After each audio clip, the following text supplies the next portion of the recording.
Are you looking for Are you looking for deals out here? Deals, capital, all of it. It's a wonderful time to see people get together in person again. It is. Are you looking for anything specific with regards to industries? You know, when we look at industries today, we think there's a huge opportunity in moving beyond the consumer and thinking about fintech, thinking about enterprise.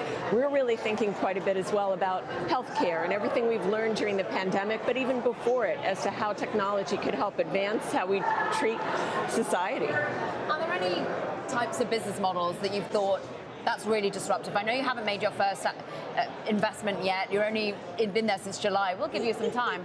But what's really stirred your excitement when you've seen, that's something that's really disrupting stuff?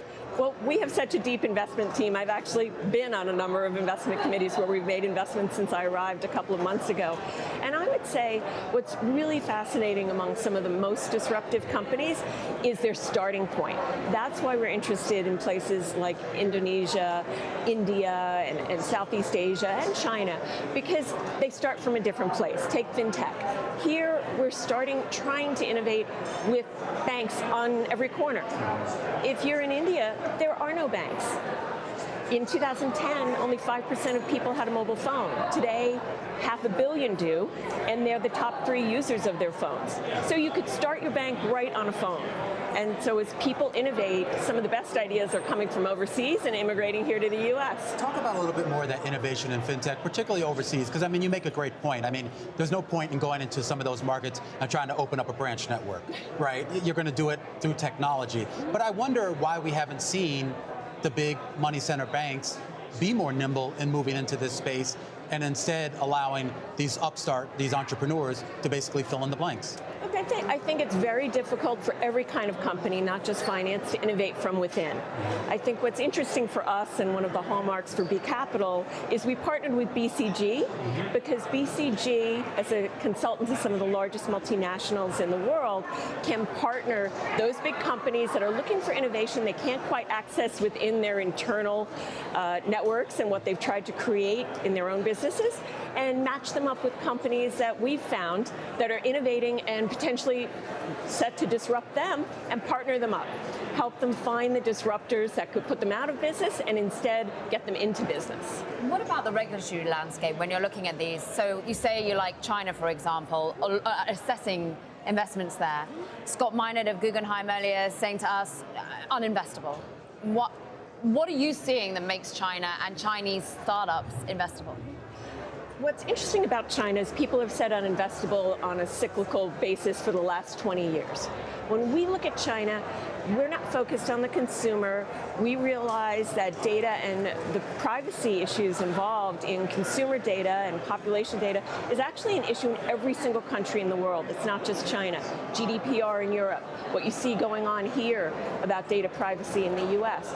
So we look at China and say, where are the actual enterprise companies? Where's the Oracle? Where's the SAP that's come out of China? We haven't seen that yet. So it's really innovation in the enterprise space. Another great example where the Chinese government is extremely supportive of innovation is healthcare. And so we're trying to figure out the places where there's innovation that can be spread globally and where there's actually a supportive government behind it. And that's true in every market, not just China. I'm curious about the client side of this and what they are looking for out of new investments, particularly in a world where the traditional investments maybe don't return what they used to in the old days. Yeah, it's really interesting. Are they pushing for more risk? Are they pushing for more? You know, Private Equity Wire just did a survey, and 3/4 of asset allocators are looking to put more into alternative asset classes, including venture and private equity.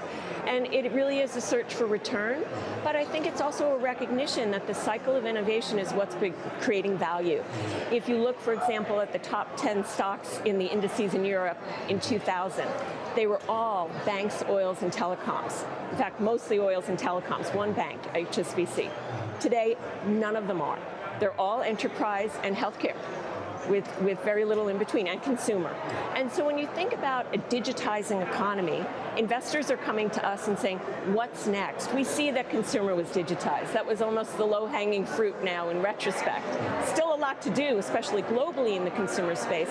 But think about how much better business could run with a better digitization strategy. And our partner BCG has found that most companies are dissatisfied so far. Sheila, we were just talking to Orlando Bravo about democratization as well. And we're starting to see alternative assets be offered at a broader scale, access for Joe Bloggs, myself, rather than just your very high net worth individuals. Is that something that B Capital is thinking about, not only from an investment opportunity, but potentially from your own investor base? Absolutely. We think about it all the time. And I think you see large private wealth networks. I think you see large banks that have retail networks as well, coming to organizations like us and more broadly thinking about their allocation and trying to figure out ways that it makes sense. And I think what you're seeing globally is an interest in breaking down the investment sizes so that you can have the diversification that would make accessing what's going on in the private side of the world more reasonable for retail, and yet also making sure that it makes sense. Do we see a little bit more diversification in the people who run these firms and the people who run these companies? I mean, I had a great conversation a little earlier with Howard Marks, who talked about trying to bring more diversity particularly into alternative investments. He has a new project called Alt Finance, and you talk about the diversity that we've seen in finance. It's made it to the equity desk, it's made it to the fixed income desk, not necessarily to some of the other areas of finance. Yeah, well, I would say, obviously, I came from Goldman Sachs, which had a huge tradition of focusing on diversity. Got to B Capital, and one of the big attractions for me was it was already almost half women.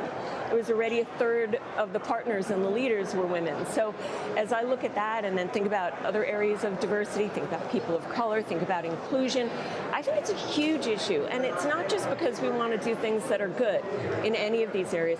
It's because it's what makes business sense. There's a company in India, Mishu, that we invested in. It's actually letting women that were in small communities that had no access to the market sell their products. And that's a great innovation that brings financial inclusion. That means brings money into the pockets of a diverse group of people. And so that's a big focus for us. We've got less than a minute left. One key focus of yours while you're here in Milken, one question you want answered. Here at Milken, it's an incredible group of people who can engineer and make change. These are the change makers here. I think for us, we have to come away each with one thing we can do for inclusion and for growth, for jobs, for the economies as we come out of COVID. I think if each of us can come away and actually do one thing instead of just talk about it, it would be huge.